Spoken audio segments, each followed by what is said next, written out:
My name is Lin-Manuel Miranda. I am the songwriter on Vivo, and I also play Vivo. Vivo begins for me in about 2009.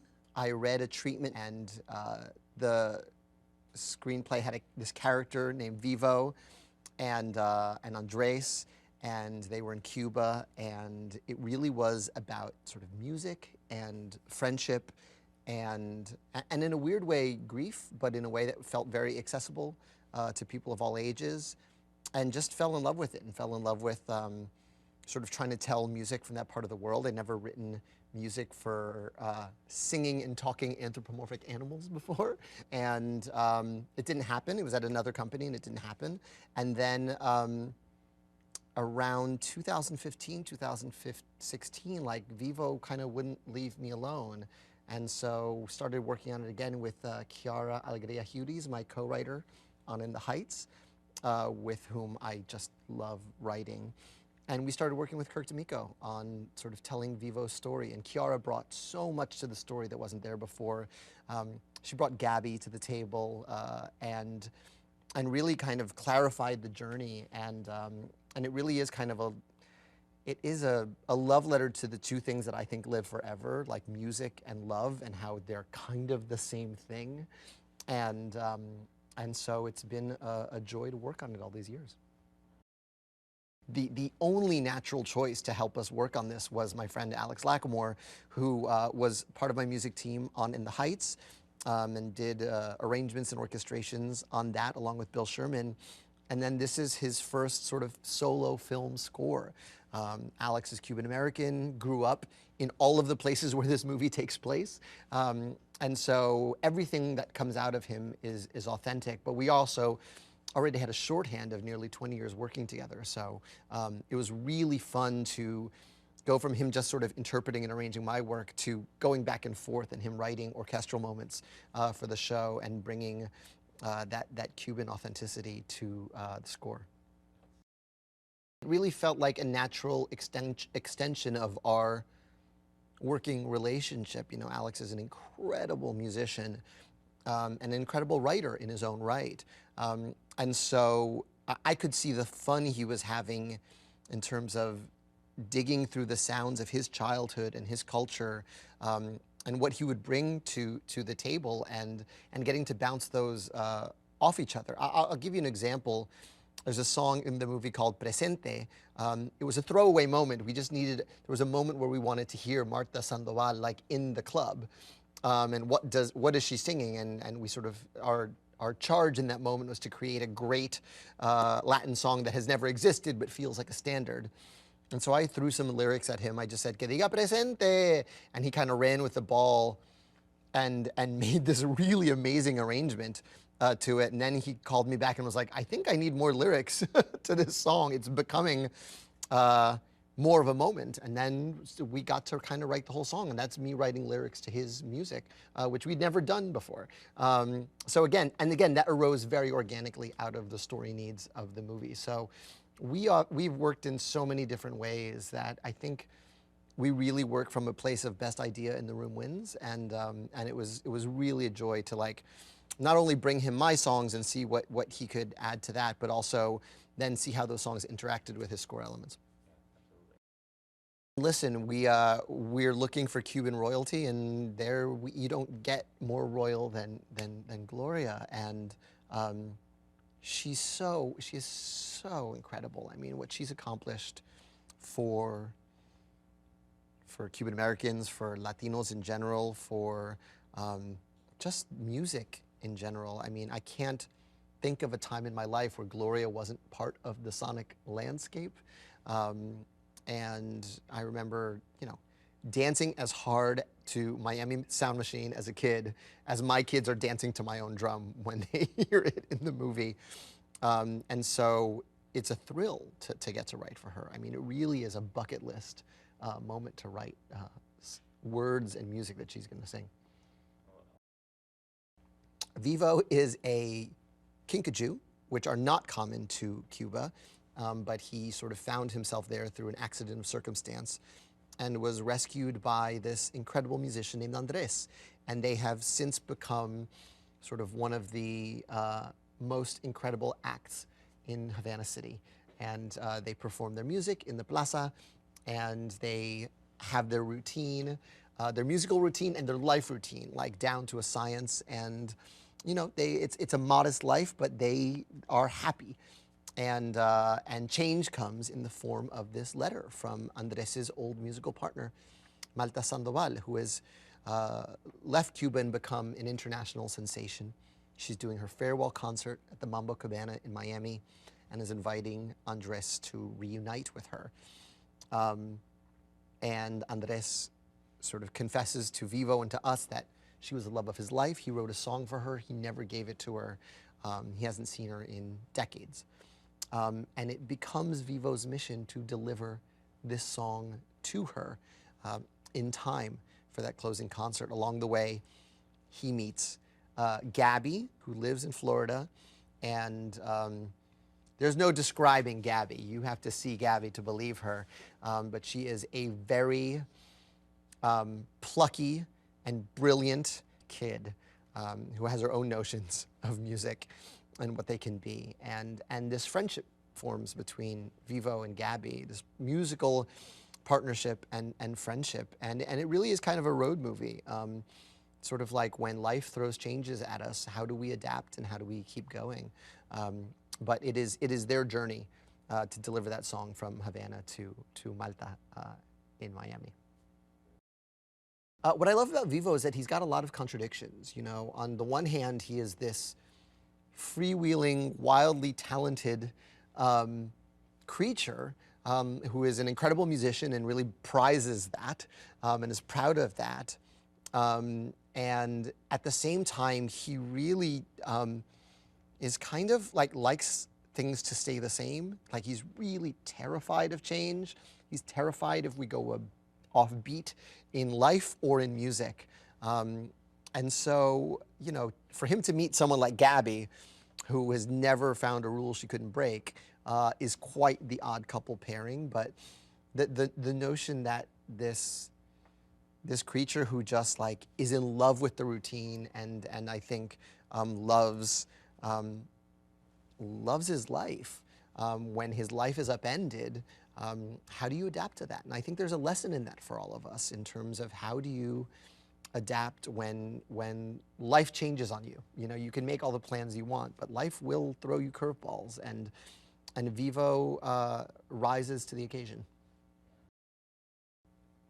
I think this movie talks about love in a really open and uncomplicated way, which is, it sort of puts love and music on the same table and says, these are the things that last forever. And we can lose people in our lives, but the love we had with them, that we shared with them, and the music we shared with them, that's not going anywhere. I think that's such an important lesson.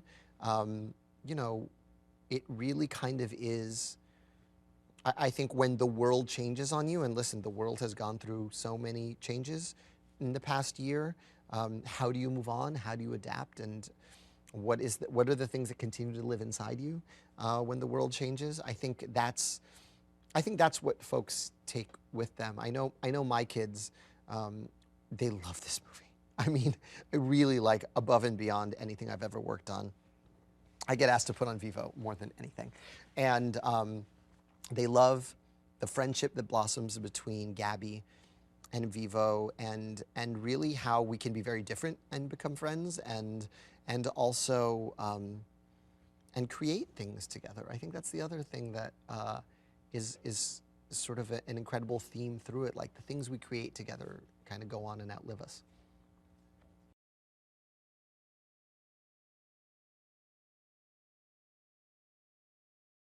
Hi, my name is Ynairaly Simo, and I play Gabby in the movie Vivo. It was magical. He taught me so many things of music, like how to sing notes, how to read notes while I was with him, and it was just such an amazing experience that I can never forget. So I loved working at the track studio because it was also my first time working in a studio like that, so it was a memorable moment that I will never forget. And it was so fun recording all the songs that I got to sing. It was so fun. It was amazing.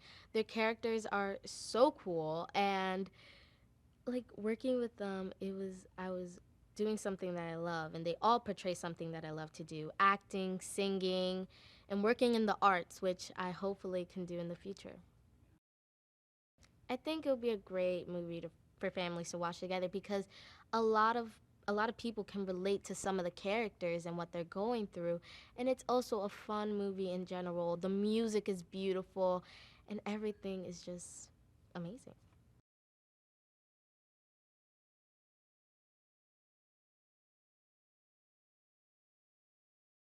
My name is Juan de Marcos Gonzalez. My role in Vivo was the Andrés character. Andrés is a Cuban musician, which is something that I've been for during my whole life. Where in certain sense, the history of Vivo, I mean, in the case of my character, which is Andrés, is a little bit similar to my story. I was taught by the elders in my country to learn how to perform the traditional Cuban music. I was a young guy, and I used to be a rock and roll player. So when I turned my eyes to the music of my country, I had the support of the old people. There were a lot of old people surrounding me in my country, in my neighborhood.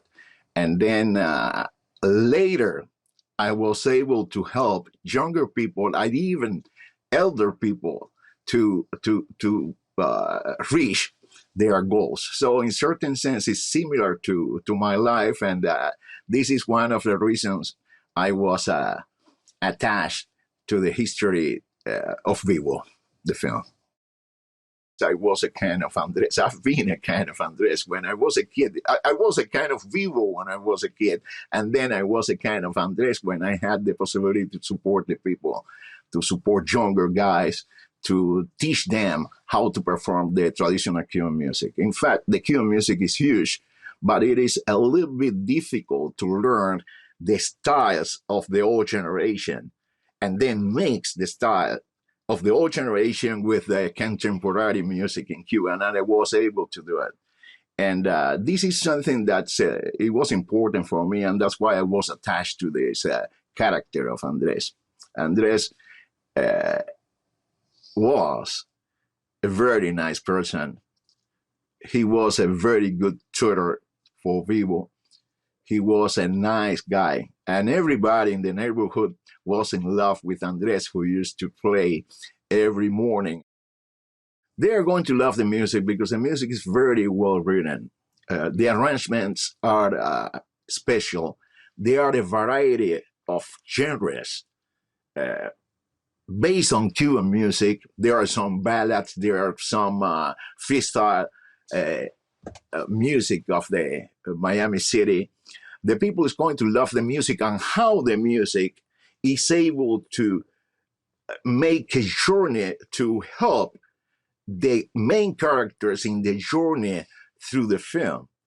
So the people is going to love this. The people is going to love that there's a love story. The people is going to love the friendship. The young guys, the kids, are going to learn that it doesn't matter if the people is different than you. It's a good film for family because besides having a message to the kids, the message of inclusion, the message or diversity, at the same time, it brings these beautiful feelings of a human being. And this film is a message of friendship, precisely, and love. Vivo and Andres develop a relationship like family. And then Andres and Marta had a relationship also like family. I believe that Lin-Manuel is one of the most talented artists that we have here in America.